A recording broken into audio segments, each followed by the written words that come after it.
नमस्कार, ये आकाशवाणी शिमला है। अब आप प्रभा शर्मा से प्रादेशिक समाचार सुनिए।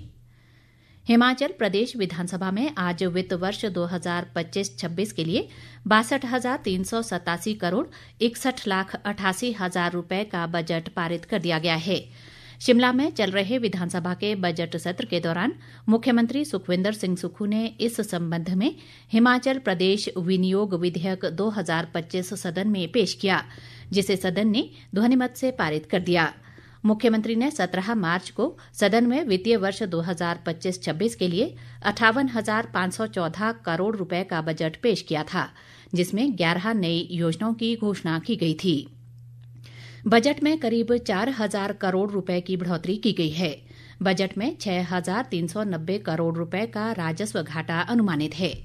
राजस्व घाटे के साथ करीब 10,338 करोड़ रुपए का पूंजीगत घाटा अनुमानित है।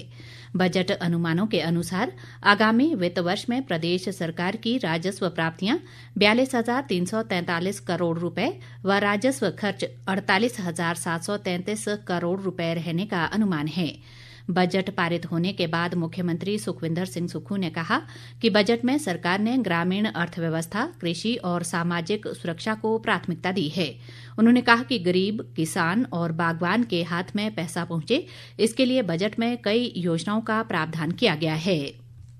उप मुख्यमंत्री मुकेश अग्निहोत्री ने कहा है कि राज्य सरकार करुणामूलक आधार पर पात्र लोगों को नौकरियां देगी और इसके लिए शिक्षा मंत्री रोहित ठाकुर की अध्यक्षता में मंत्रिमंडलीय समिति गठित की गई है।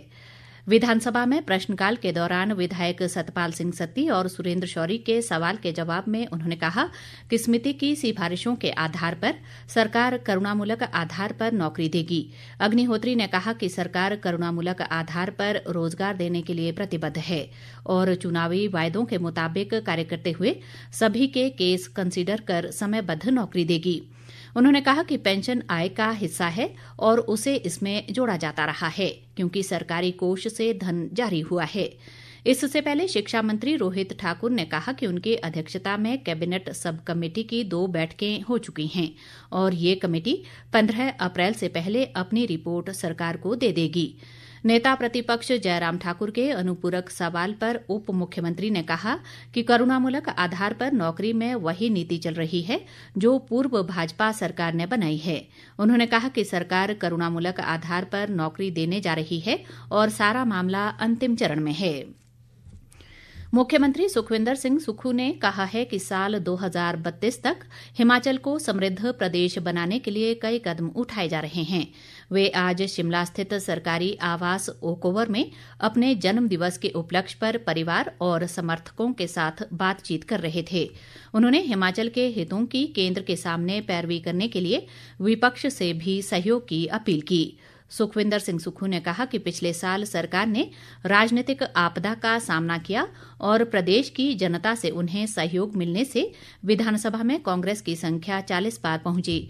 मुख्यमंत्री ने कहा कि चुनौतियां बहुत हैं, लेकिन व्यवस्थाओं में सुधार किया जा रहा है और सरकार के फैसलों में प्रदेश की जनता का सहयोग मिल रहा है।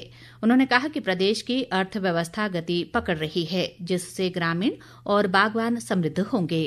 प्रदेशवासियों का धन्यवाद करना चाहता हूँ कि आप हमेशा हिमाचल प्रदेश के साथ खड़े रहे, सरकार के साथ खड़े रहे और निश्चित रूप से हमारा ये विश्वास है कि हमें हिमाचल प्रदेश को अपने पांव पर खड़ा करना है और व्यवस्था परिवर्तन के द्वारा आत्मनिर्भर करना है। कई चुनौतियां हैं, कई फैसले किए, लेकिन हमने जनता की आशाओं के अनुरूप फैसले किए। हमारी अर्थव्यवस्था में बहुत अच्छा सुधार हुआ और मुझे खुशी इस बात की है कि सरकारी कर्मचारी, अधिकारी, किसान, बागवान, महिलाएं, युवा, मजदूर और जो भी हमारे समाज के लोग हैं, उन सबका साथ हमें अपने फैसलों में मिल रहा है। राज्य में विभिन्न विभागों में कार्यरत आउटसोर्स कर्मियों ने आज शिमला के चौड़ा मैदान में शांतिपूर्ण प्रदर्शन किया। इन कर्मचारियों ने सरकार से वेतन में बढ़ोतरी के साथ स्थायी पॉलिसी बनाने की मांग की है। इसी के साथ ये समाचार बुलेटिन समाप्त हुआ। हमारा अगला बुलेटिन आप सुन सकते हैं शाम 7:45 पर। नमस्कार।